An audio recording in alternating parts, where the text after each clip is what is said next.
Smoke का season शुरू हो गया। पंजाब में स्मोक इमरजेंसी के नफाज के बाद अलर्ट जारी कर दिए गए। पंजाब हुकूमत ने सूबे भर में 1 माह के लिए स्मोक इमरजेंसी नाफिज करते हुए स्कूलों और सरकारी और निजी दफातर में मास्क पहनना लाजमी करार दिया। मुसलसल कई साल से सूबा पंजाब के मुख्तलिफ हिस्से मौसम सरमा के दौरान स्मोक की लपेट में आ रहे हैं। नेशनल डिजास्टर मैनेजमेंट अथॉरिटी की जानिब से स्मोक की सूरत हाल पर एडवाइजरी जारी कर दी गई है। NDMA के मुताबिक आइंदा हफ्ते वस्ती और जनूबी पंजाब में स्मोक की शिद्दत खतरनाक हद तक पहुंच जाने का इम्कान है। अब बात करते हैं स्मोक असल में है क्या। स्मोक बुनियादी तौर पर फिजाई आलूदगी की एक किस्म है और इसका लफ्ज पहली बार इस्तेमाल 90s की इब्तदा में किया गया। धुएं और धुंध के इम्तजाज के लिए स्मोक लफ्ज इस्तेमाल किया जाता है और मौजूदा अहद में कुछ शहरों में ये बहुत आम मसला है। Nitrogen oxide, sulphur oxide, ozone, धुएं, कार्बन मोनोऑक्साइड और दीगर गैसेज स्मोक बनने में अहम किरदार अदा करती हैं।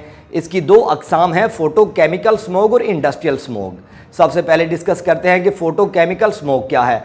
फोटोकेमिकल स्मोक ज़्यादा आम होती है जबकि इंडस्ट्रियल स्मोक किसी ज़माने में ज़्यादा आम थी, मगर अब इसके फैलाव में काफ़ी कमी आ चुकी है। अब हम आपको बताते हैं कि स्मोक आखिर बनती क्यों है। स्मोक की सबसे आम किस्म फोटोकेमिकल नाइट्रोजन ऑक्साइड मुतगय्यर नामियाती मुरक्कबात और सूरज की रोशनी के दरमियान ताल्लुक से फैलती है। नाइट्रोजन ऑक्साइड का अखराज गाड़ियों और सनती मराकज से होता है, जबकि VOC का अखराज गाड़ियों, ईंधन और पेंट वगैरह से होता है। जब सूरज की रोशनी इन आलूदा मादों से टकराती है तो ज़मीनी सतह पर ओजोन और दीगर नुकसानदेह ज़रात बनते हैं। जहां तक इंडस्ट्रियल स्मोक की बात है तो वो कोयला और दीगर ईंधन जलाने से बनती है। जब मौसम सर्द होने लगता है तो हवा चलने की रफ्तार कम होती है, जिससे धुएं और धुंध को फिजा में मौजूद रहने में मदद मिलती है, जिससे स्मोक बनने का अमल तेज़ हो जाता है।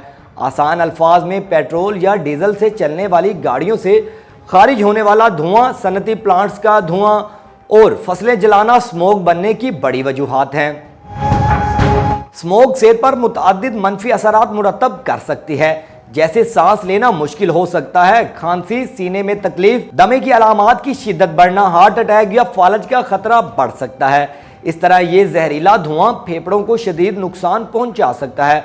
अब सवाल यहाँ पर यह आता है कि इस स्मोक से बचा कैसे जाए। जी हाँ, NDMA की जानिब से इस हवाले से हदायत जारी कर दी गई हैं। NDMA के मुताबिक स्मोक की शिद्दत ज़्यादा हो तो 4 दीवारी के अंदर ज़्यादा वक्त गुजारने को तरजीह दिया जाए और बैरूनी सरगर्मियों को महदूद करें। इस तरह बाहर निकलते वक्त मास्क का इस्तेमाल करें। निज़ाम तनफ़्फ़ुस को स्मोक के असरात से बचाने के लिए पानी का ज़्यादा से ज़्यादा इस्तेमाल करें ताकि आपकी सेहत बेहतर रह सके। तिबी माहिरीन के मुताबिक इस सूरत हाल में अगर मुमकिन हो तो घर में एयर प्यूरीफायर का इस्तेमाल करें ताकि अंदरूनी फिजा आलूदगी से बच सके। अगर दमे के शिकार हैं तो हर वक्त अपने पास इन्हेलर रखें। अगर हालत अचानक ख़राब हो तो डॉक्टर से मशवरा करें। अगर स्मोक में निकलना ज़रूरी है तो ऐसे इलाकों में जाने से गुरेज करें जहां ट्रैफिक जैम में फंसने का इम्कान हो। अगर ट्रैफिक में फंस जाएं तो जहरीले धुएं से बचने के लिए गाड़ी की खिड़कियां बंद रखें। जी नाज़रीन, स्मोक से बचने के लिए इन हदायत पर अमल करें और अपने प्यारों का ख्याल रखें।